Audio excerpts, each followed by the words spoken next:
bos boleh salah nggak? Jadi kalau ada satu ketakutan ya dari teman-teman yang punya jabatan sebagai pimpinan bos gitu. Ketakutan kalau terlihat salah di depan timnya, malu. Tapi apa benar sih seorang bos, pimpinan, atasan itu nggak boleh salah? Kan nanti bisa kehilangan respect katanya. Apa iya? Kita bahas ya. Manusia itu pasti tidak sempurna. Benar? Nggak ada manusia yang sempurna. Jadi kalau menurut saya, menuntut diri sempurna dalam hal apapun itu ngimpi. Ngimpi. Kalau kita menuntut diri kita sebagai orang tua yang sempurna, ngimpi.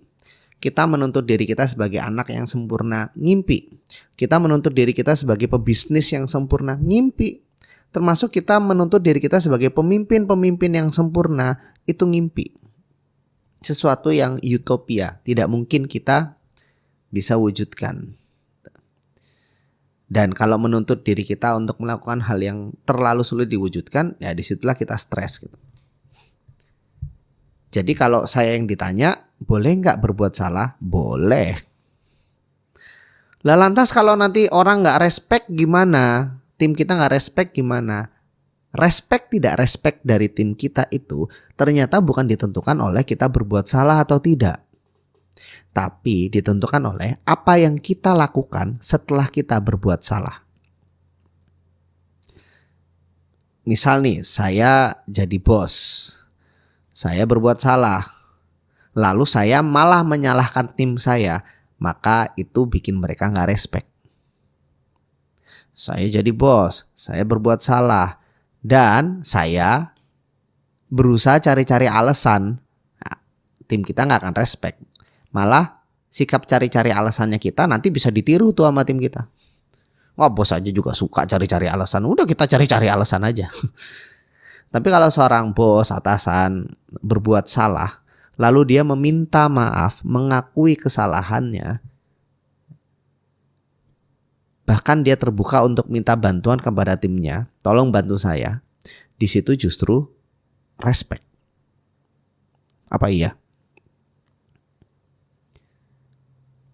Mari kita coba lihat dari sudut pandang tim kita. Nah, sekarang kita jangan jadi diri kita sebagai bos nih. Kita dari sudut pandang tim kita.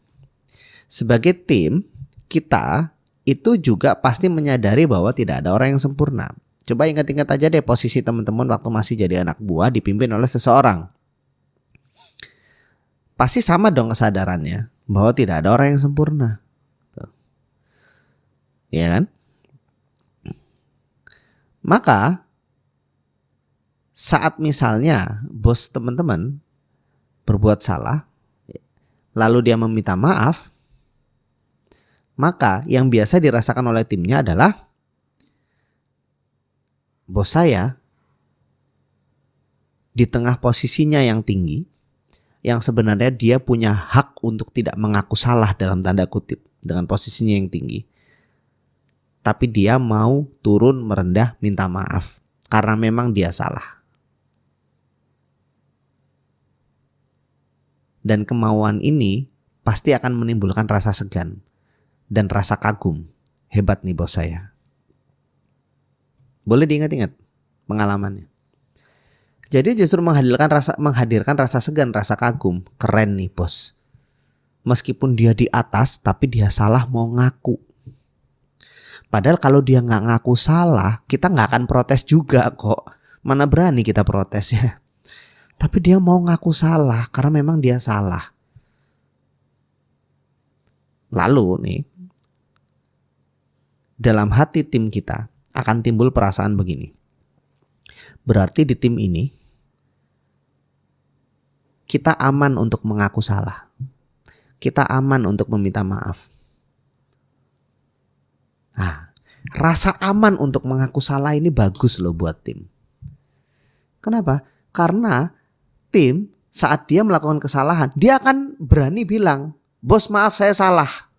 Akhirnya apa? Kesalahannya itu segera bisa diketahui. Bayangin kalau di tim kita ada yang berbuat salah, terus disembunyi-sembunyiin, jangan-jangan nanti ketahuan bos, kena damprat kita gitu kan. Jangan minta maaf, nanti ketahuan kalau kita salah. Oh, itu bahaya loh. Tapi kalau tim kita merasakan, oh ternyata di tim ini aman untuk meminta maaf, aman untuk menunjukkan kesalahan, maka kalau ada masalah bisa segera diketahui. Itu bagus buat tim. Jadi seorang pemimpin yang berbuat salah lalu dia memilih untuk meminta maaf dan mengakui kesalahannya, itu positif untuk membangun tim yang aman untuk terbuka menunjukkan apa yang kurang. Di samping itu, seorang pemimpin, bos, atasan, pimpinan yang mau menunjukkan bahwa dirinya bisa salah, yang sebenarnya dalam bahasa lain itu menunjukkan kerapuhan dirinya, membuka peluang untuk bisa lebih terkoneksi secara batin, terkoneksi secara emosi dengan timnya.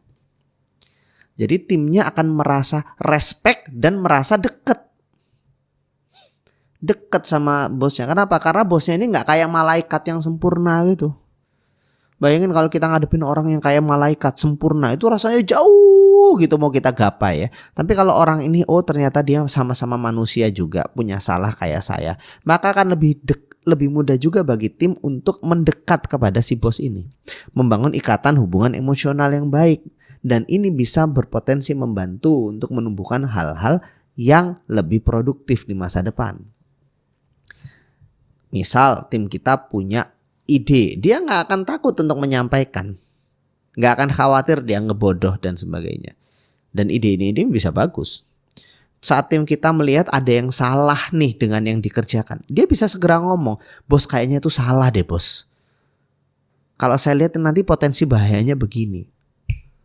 Ya terlepas dari akhirnya ide itu diterima atau tidak itu belakangan. Kan kita sebagai bos bisa menerima atau menolak ide, itu hak kita. Tapi saat ada sesuatu yang perlu disampaikan ya, saat ada sesuatu yang perlu disampaikan oleh timnya, karena merasa ada yang potensi bahaya, itu bisa tersampaikan. Siapa tahu memang betul-betul bahaya. Dan kita sebagai bos itu luput gitu loh. Kan kita gak mungkin ngelihat semua hal.